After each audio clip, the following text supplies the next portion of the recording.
سلام و درود عرض میکنم خدمت همه دوستان و همراهان عزیز. امیدوارم که حال همگی خوب و عالی باشه. اگر که ویدیو قبلی ما رو دیده باشید، داخل کانال توضیح دادیم که بازار کریپتو بهتره یا بازار فارکس، و حالا بسته به نیاز خودتون میتونید داخل بازار کریپتو فعالیت کنید یا بازار فارکس. اما دوستانی که داخل بازار کریپتو کار میکنن، یک لاین سرمایه گذاری مشخص وجود داره و اونم سبد سرمایه است و مربوط به هولد کردن میشه، که توی این ویدیو قراره بهتون توضیح بدم که چجوری میتونید یک سبد سرمایه گذاری و یک سبد هولد خیلی خوب رو بچینید. پس با من همراه باشید. ببینید بچه ها، اولین چیزی که شما داخل یک سبد هولد لازم است که بهش توجه کنید، میزان سرمایه‌ای هستش که شما دارید وارد بازار میکنید. بر فرض مثال اگر شما $5000 سرمایه داری، خب $5000 سرمایه داری و آوردی داخل بازار و میگی من میخوام کل این $5000 رو فقط سرمایه گذاری کنم و یک سبد سرمایه گذاری بچینم. قطعا که ما کل این $5000 رو نباید بریم و یک ارز بخریم، یعنی تک ارز نباشیم. این روش درست نیست. چرا که اگر اون ارز حالا به هر دلیلی رشد نکنه یا ریزش بکنه، $5000 شما بر فرض مثال رو آوردید توی بازار، تحت شعاع اون ارز قرار میگیره و حتی ممکنه نابود بشه.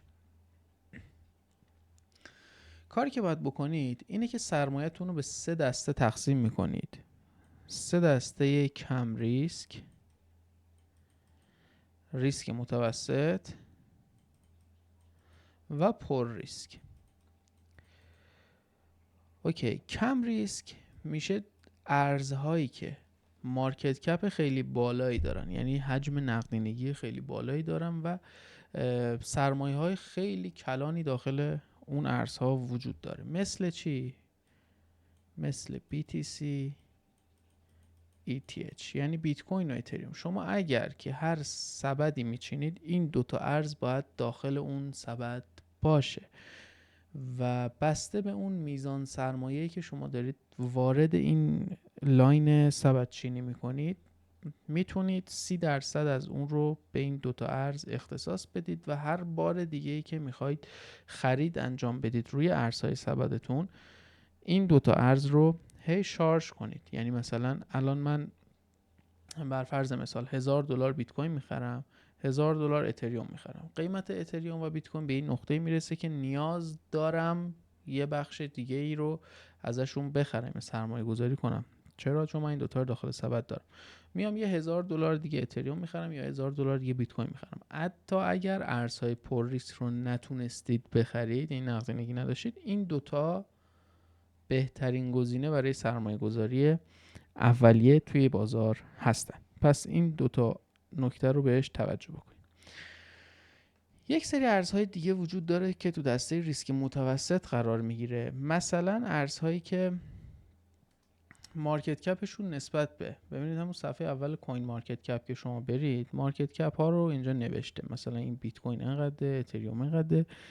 ارزهای دیگه‌ای که جز بیت کوین و اتریوم مارکت کپ های بیشتری دارن و قیمتشون جوریه که شما میتونید خریدهای خیلی خوبی ازش داشته باشید. مثلا ریپل الان قیمتش مثلا $3.5 و قیمتش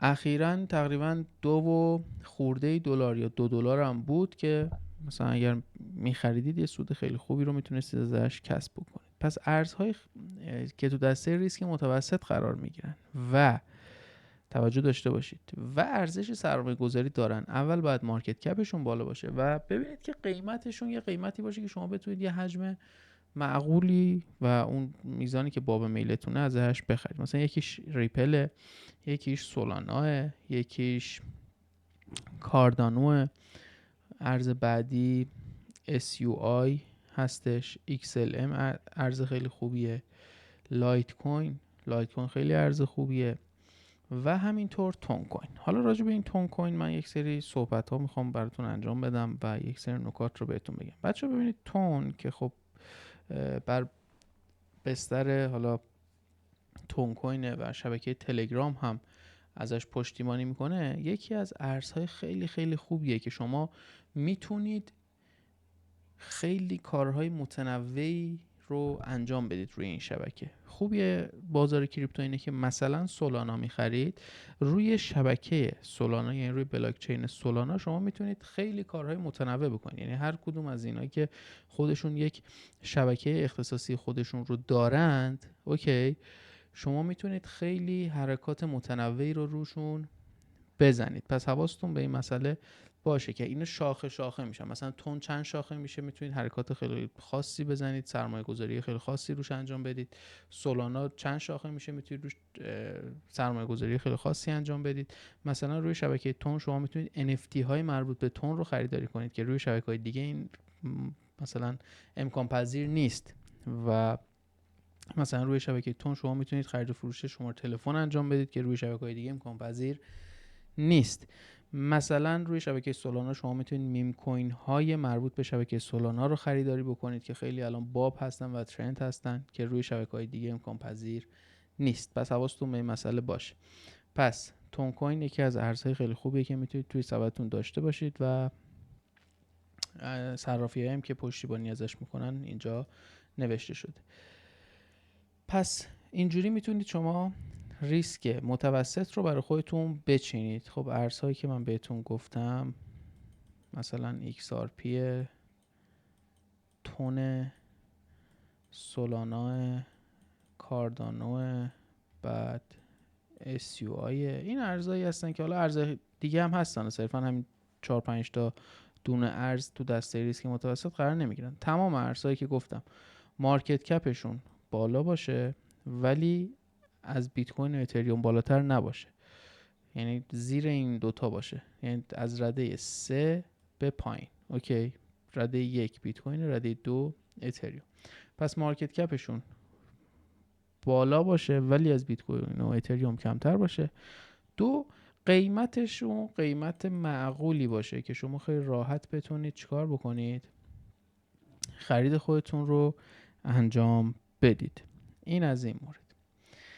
دسته بعدی که میره تو دسته پر ریسک، شما باید درصد خیلی کمی از سرمایه‌تون رو روی این شبکه و روی این دسته بندی توی سبدتون قرار بدید. چرا؟ چون که ممکنه که شب بخوابید صبح پاشید ارزی که خریدید اصلا نیست شده باشه و سرمایه شما هم نابود شده باشه. پس نباید کل سرمایه‌تون یا حجم زیادی از سرمایه‌تون رو بخواید روی دسته پر ریسک بکنید.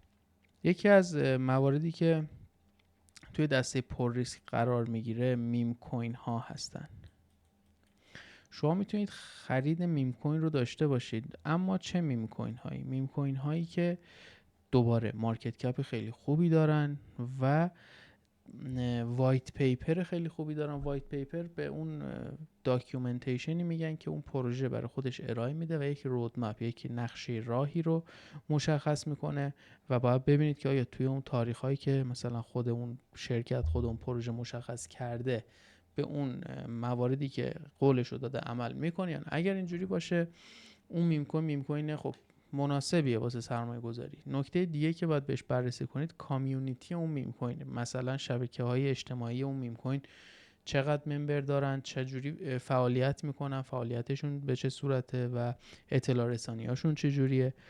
طبق این موارد شما میتونید خرید میم کوینتون رو انجام بدید. مثلا همین میم کوین پپه، بونک، سولان، شیبا میم کوین هایی هستن که زمانی که اومدن این موارد رو همه رو داشتن و به خاطر همین رشد خیلی خوبی کردن و تونستن توی صرافی های بزرگ هم لیست بشن. یکی از سایت هایی هم که شما میتونید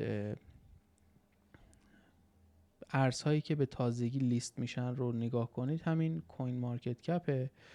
توی بخش کریپتوکارنسیز ریسنتلی ادد رو که بزنید این ارزهایی که جدیدن اومدن روی شبکه هایی که هستن رو بهتون نشون میده. فقط توجه داشته باشید که کلیه اینها مناسب نیستن. ممکنه اینو بخرید فردا نابود بشه. گفتم حجم معاملاتی مهمه، مارکت کپ خیلی مهمه و وایت پیپر، و از طرف دیگه کامیونیتی اون میم کوین. مثلا من اگه برم روی این بزنم، سوشیال مدیاشو میاره، وبسایتشو میاره، میتونید اینا رو برید همه رو بررسی بکنید. توی وبسایتش میتونید برید وایت پیپرش رو بخونید و ببینید که مثلا اون مواردی که گفته شده رعایت میکنه یا که خیر.